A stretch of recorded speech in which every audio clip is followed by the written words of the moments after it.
Hello, welcome back to Madrona's Pulse Teachings. I am Iris, and we are talking about the last new moon of 2024. On December 30th, we have a Capricorn new moon. It's happening at 9 degrees, and it is just before 2:30 p.m. at 2:26 p.m. That's Pacific time where I am. I hope this video finds you doing well. If you celebrate the holidays, I hope that you are coming out of them with ease and hopefully a little bit of joy in your heart. And we are in it now. We are moving through the end of this year into the opening of 2025. And we really have this Capricorn new moon that kind of sends us on our way. So this new moon literally comes out of this somewhat big cosmic conversation that's been going on this week leading up to it, which is that Mercury has been opposite Jupiter and they have been square Saturn.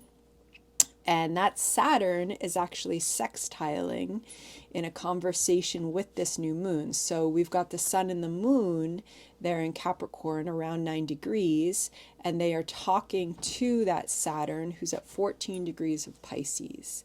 And they're also talking to that Jupiter. They're in an inconjunct with Jupiter. And, you know, it's like this, and this conversation that we've had between Saturn, Jupiter, and Mercury, it's been a bit for the minds. It's been a bit for the minds. It's potentially been a lot of thoughts, a lot of racing thoughts, a lot of different directions of thoughts. That absolutely entering into how we interact with other human beings and relationships. And then we come into this new moon, which also comes the day after Chiron stations direct. So Chiron stations direct at 19 degrees of Aries on the 29th of December. And this new moon is then going to kind of usher us into not only the new year, but the opposition between Mars and Pluto. So there is quite a lot going on, and remembering that the new moon is that time of the lunar cycle that asks us to go within, that asks us to get a little quiet to the noise of the outside world and kind of come back home to ourselves. And so just starting with that Capricorn new moon, you know, this also, of course, is coming as we've just come in to Capricorn season. We just had our Capricorn solstice on the 21st. And Capricorn, you know, a Capricorn new moon, it is potentially asking us to take stock a little bit, of where we are in our path, of listening deeply to ourselves and through ourselves to nature, to earth-based wisdom, to goddess. This is all part of the Capricorn archetype. To listen to how our path is wanting to align to our structures. Who rules our structures in Capricorn? It's Saturn. And that Saturn has been in this conversation for the past week leading up to this new moon. And that Saturn is talking to the new moon. It is in a sextile. And that Saturn in Pisces has got a lot of work that it's doing with us. It really is asking us to clean up and clear out and get real about our path. Get real about how we're moving on these spiritual paths, especially because this is Pisces. And so that Saturn energy wants us to get pretty real about our own structures in our lives. That's what Saturn is working on. And, you know, this is a Capricorn new moon that comes when Pluto is no longer in Capricorn. Pluto is now fully in Aquarius. And so there also could be a bit of taking stock on how far we've come and how we need to be attuned to our structures for our spiritual path so that we can journey where we're going, and just kind of witnessing where we're at right now. What's shifting in your life? What's changing in your life? How do you maybe need to work on coming into alignment a little bit more in a way that is fully about you going where you're feeling called to go? Okay. And in 2025, that calling's probably going to get a little bit louder and clearer. Okay. Especially with all this conversation going on with Saturn, Jupiter, and Mercury, things might not have been totally clear for the past little while. And as we come into this new moon, we do want to get quiet enough so that we can listen to that. Now, this new moon is conjunct Pallas Athena, who's at 11 degrees of Capricorn. So she adds some really strong wisdom.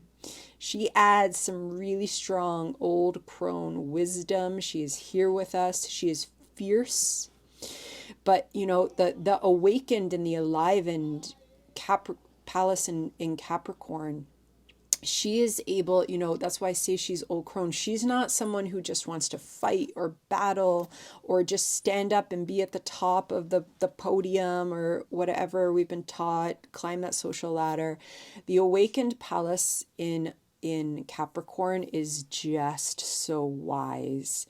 She has that wisdom where she can just look at everyone's younger than her and just look at them and smile and just say, this is going to pass. This is going to pass. And you are on a journey to somewhere that you didn't even know you could be going.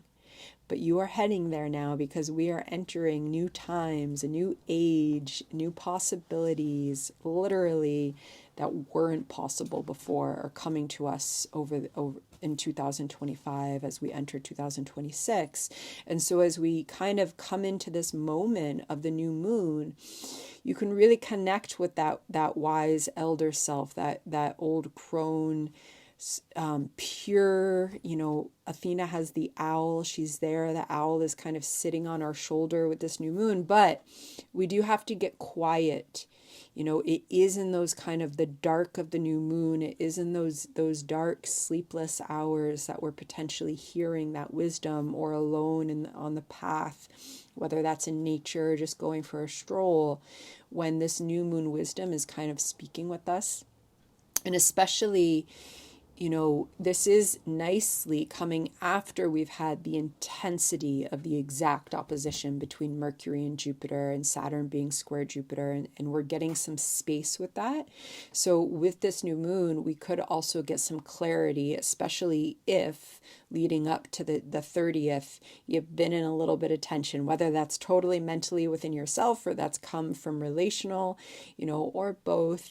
It's also a very busy time of the year, and the energy of this time of the year is asking us not to be that busy. So there might have been some push and pull there, and you might still be feeling that push and pull, but we are coming into this moment when we can really have that wise elder wisdom speaking with us, because yes, Pallas is there, but that elder wisdom is Capricorn, and it is graceful and it is wise and it is here, but it's here when we get quiet and we listen with it. And also, I already mentioned this, but we do have that, this is coming just after Chiron stations direct. So always remembering that especially the few days before, the few days after, there's that major shift of direction. We have Chiron, who's in Aries at 19 degrees, stationing direct. So some of those, he is the wounded healer. This is the wounded healer within our own sense of self and Aries and our primal fires, getting ready to move forward, to go past in Aries where it's been before, to leave the 19-degree point, which I know some people are really ready for Chiron to leave that 19-degree point, because it is pulling up themes from that April eclipse that we had in 2024. And so just knowing that we also might be a little tender as we're entering into this new moon. There's a lot going on, and it is coming as we begin to enter into the more close conversation of Mars opposite Pluto. So that's going to be exact as we enter 2025 on the 2nd into the 3rd, but we are in a close orb with that opposition. We've got Mars retrograde. It's going to be there at 2 degrees of Leo. We've got Pluto, who is at 1 degree of Aquarius. And so, there is some intensity with this opposition for sure. It's also, if we're really honoring what we're being called to, if we are getting quiet, if we are potentially changing our schedules so that we can move more slowly.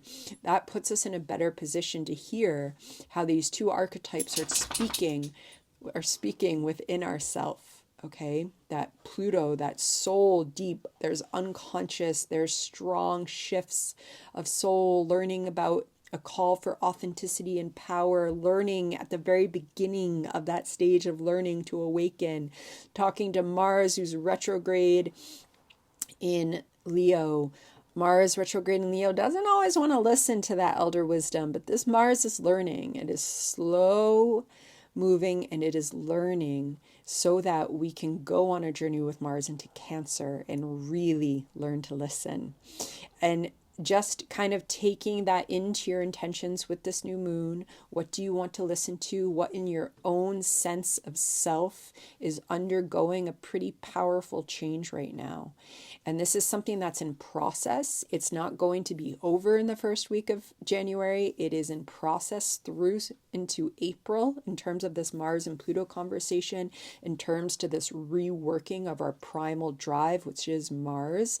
But remember that Mars is connected to Aries, and we have a big shift in Aries with that Chiron. We also have a shift because the nodes are in their final days of the Aries Libra axis. And there is it's a wide, but there is a wide square between this new moon and our south node, who's at 1 degrees of Libra, and our north node, who's at 1 degrees of Aries. Okay, so also there could be the last bits of this intensity of, that Libra and that Aries axis is all about the play, the dance between our own call to really just go with our primal drive, to be with ourself in a way that feels empowering and intuitive, and to be fully committed in relationship, to be committed in a compassionate way to the care and feelings of others. And, these two can have some tension. And so with this being the final move until January 11th is when those nodes fully shift into Pisces and Virgo. And they are in a wide conversation with this new moon. The south node is also in a very powerful trine, and this is seeing us through to January 11th with that south node trining Pluto, and also Sedna, who's in Gemini at the very beginning of Gemini. So there is a powerful transition going on in that nodal conversation. It's also talking to Sedna and Pluto with that south node, which is calling us into these really authentic ways of transforming and showing up with our whole self and how we enter relationship. And yet at the same time, there's this deep healing and a change of rhythm in that Chiron, in our Aries sense of self that could be tender. And when Chiron in Aries is tender, we can get a little reactive. It can kind of feel like something's pushing a bit of a wound, and it literally can be another person just talking, doing nothing intentionally, and it is tender there, so we take it. And with Mars opposite Pluto, if we feel that tenderness pull up, if we feel our blind spots get poked a little bit, we want to pull back. We do not want to unleash. That Mars retrograde doesn't even really know right now, like what it would want to unleash. Whatever words come out are not necessarily going to be authentic in what they're feeling, because there is some confusion with that Mars retrograde. It is unlearning, and the journey of unlearning is messy, and this is deeply personal unlearning. We are unlearning ways that we have most likely been performing, ways that and these could be old stories. These could absolutely be stories that go back into childhood trauma, that go back into the ways that a lot of times out of survival, we learn to perform. We learn to kind of put on this, okay, this is the role that I play in my family, and so this is the role that I take out, and I get labeled the funny one or the shy one or whatever at such young ages, and that gets put on us. Sometimes it's not authentic at all, but we learn to play that role in that first family unit. And then decades later, Mars is opposite Pluto's. Pluto's just gone into Aquarius, and we're coming into 2025, and Neptune and Saturn are going to go into Aries. And it's like, whoa. This is not my role anymore. This is not who I am. And so it's deeply personal, right? And of course, how do we often learn about some of those deeply personal things coming up? Our blind spots get poked by other people. And so just honoring that we're all of us in this deep transformative process as we leave 2024 and we enter 2025, and this Capricorn new moon can really call us in to listening to that elder wisdom that is literally in our bones, that we can connect with, that is always with us. And that Saturn is in Pisces, and when we listen to it, it can show us new paths that are possible for us. And with those new paths, there's also probably things that we have to let go, and they might literally be versions of ourselves. And of course, depends upon how this is all playing into your unique chart and your unique body, psyche, life in this moment. And it could be a tender time, but it's also a very powerful time, and just holding both.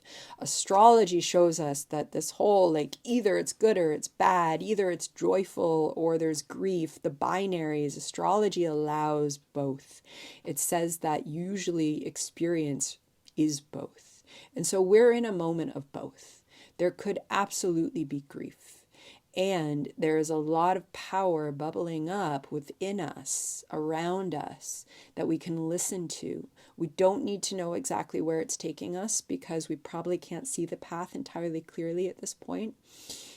But we're entering 2025, and things and rhythms are going to shift then. So for now, I am sending blessings as we all come into this Capricorn new moon, as we come into a quiet moment to say goodbye to 2024 and to welcome 2025. Remember to honor all the work you've done this year. It is a lot. We have been through a lot. There's still more to come, but we can pause and we can honor. And I'm sending lots of love to that moment. Be well.